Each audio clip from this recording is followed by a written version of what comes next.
Bom dia, boa tarde, boa noite, buongiorno, buonasera, dzień dobry, dobry wieczór, jak działa, and good morning, good afternoon, good evening, and good night, wherever you may be.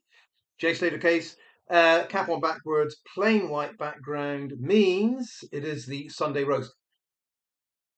Unlike last week, this is going to be a very short Sunday roast. If you remember last week, I gave you the full serving. There was an entree, starter, there was a main course, and there was a dessert. This week, as we feature a kind of longer festival of roasting, we've had a weekend of it, the great roastathon, the slugathon roasting. So this is really just kind of finishing it off, but it's going to extend into tomorrow because today El Slugtardo did post something which looks like a rehash of what he's done before, some kind of legal threat to anyone. I mean, not to me, but to anyone who is I don't know, some in some form or other attacking a grieving family. That seems to be what the beef is here. But I want to do that in a separate roast tomorrow. Um, Tomorrow too, Monday, I want to do the AG focus because I want to turn to K-A-Y. I dare say that 90% of you never heard of K, never read anything from K, but there is K in the AG group. She or he, who knows? It's a bit like Ivor and Ivy, we're not sure. K or Kaler has said one or two things that I want to comment on. And so AG focus, again, will be cap on backwards, plain white background, K. That comes tomorrow. Special K. Maybe went to a special school, don't know. So, Ivor Lovelace, Ivy Lovelace. Yes, so we've got to turn to the last point of the 7 points that he was making. Yesterday we dealt with, what was it, the main man and something else like that. Let me try to pull up the post here. What is his point? How absurdly, stupidly optimistic he made. I must say, for El Slugtardo, if we just focus on his writing style here, I've got to give him 10 out of 10 for presentation and style because, he's got this pattern here. It's 7 points. So well done. Yes, congratulations, little Ivor. Seven's the magic number, along with three. 3 and 7. If you're making three is a magic number in your debating skills. You make 3 points. That works well. And in writing, you're right, little Ivor. You're right. 7 is a magic number. You got your little list of 7, and yeah, you did well. And to start each one with the same familiar pitter patter. How absurdly, stupidly optimistic and deluded he is to think, and da da da da da da. I cannot fault that approach. It's eye-catching, it is pleasant to the ear to listen to or to read to. So, 10 out of 10, little Ivor. You are not bottom of the class today. Hands up who thinks they're top of the class. Put your hand down, Chris Pennington. No, no, not you. But anyway, not bottom of the class today, Ivor. But let's get to the important thing here. How absurdly, stupidly optimistic and deluded he is to think that action is not being taken when it already has, with much more to follow. Now, let's take it sentence by sentence here. How absurdly, stupidly optimistic and deluded he is, I think he is me, to think that action is not being taken. First of all, little Ivor, what on earth makes you think that you know what I think?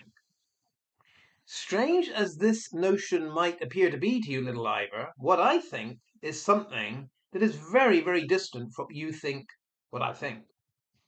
So I would drop that approach when you start guessing what I'm thinking. And believe me, little Ivor, I have a rather abstract and complex mind. For someone, even, Professor of Pisspot University, West Wales, for you to try to get in my head, oh, I know Chris Pennington got into the mind of Jay and did it so successfully, he went straight to the body and found it. I know that. But Chris, in that sense, is a genius. Chris can smoke himself silly and have 10 pints followed by a bottle of Henny, wake up the next morning and get into the mind of Jay. You, Ivor, you cannot get into the mind of the main man here. You just can't do it. So it's not a good idea to start off with saying that you know what I'm thinking. You don't. But anyway, how absurdly, stupidly optimistic and deluded he is to think that action is not being taken. Maybe I do think action is being taken. In fact, I think a lot of actions are being taken. I would say, Ivor, when we're talking about actions being taken, and I think you might be referring to legal actions or parliamentary actions. Is this a reference to Jay's law?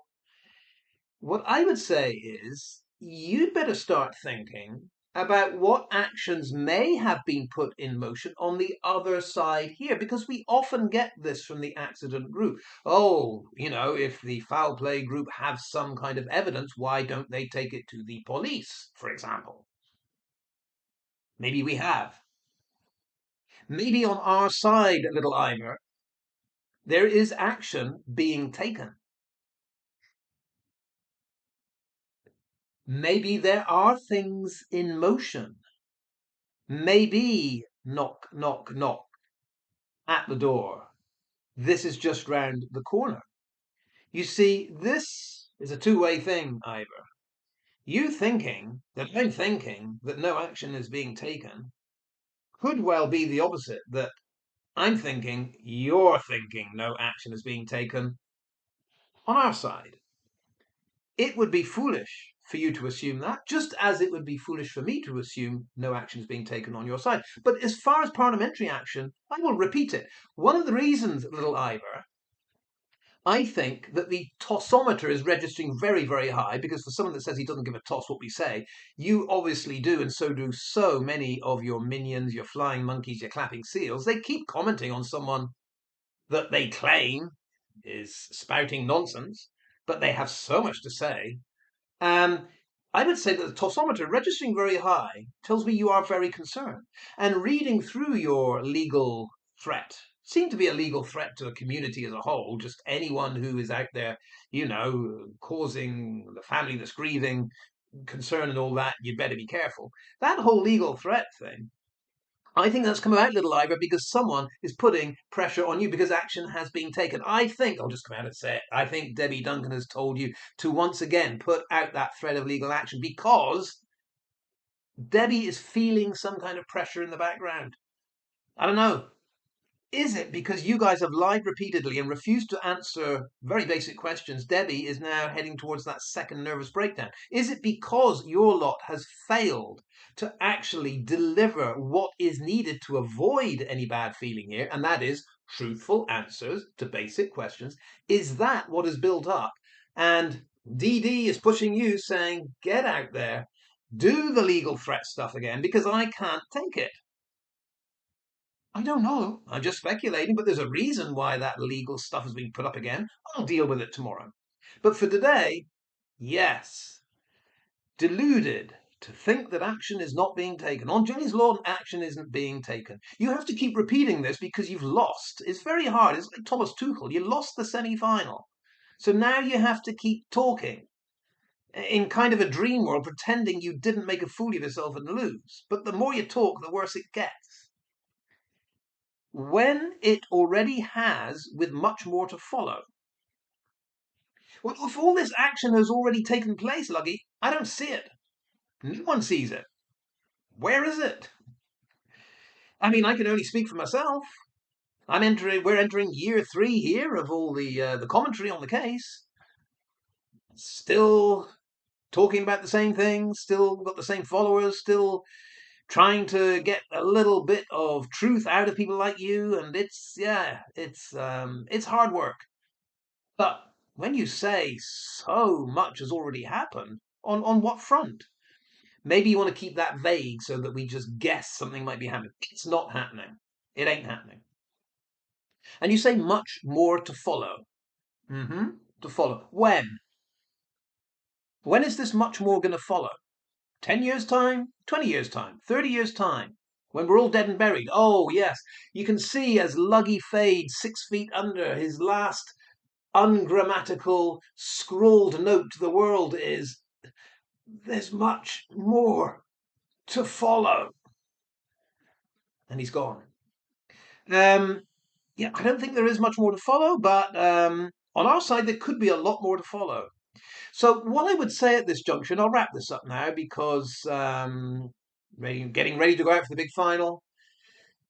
España, for some odd reason, for whatever reason, Mrs. Smith wearing the colours of Argentina, but I'm very much on the fence in this game. 50-50 game.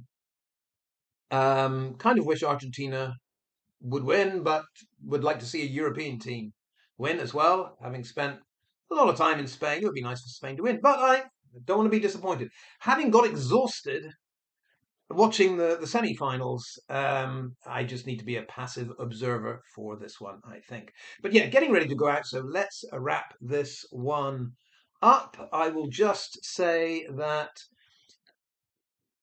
it would be, for all of the accident group, absolutely, what were Sluggy's words?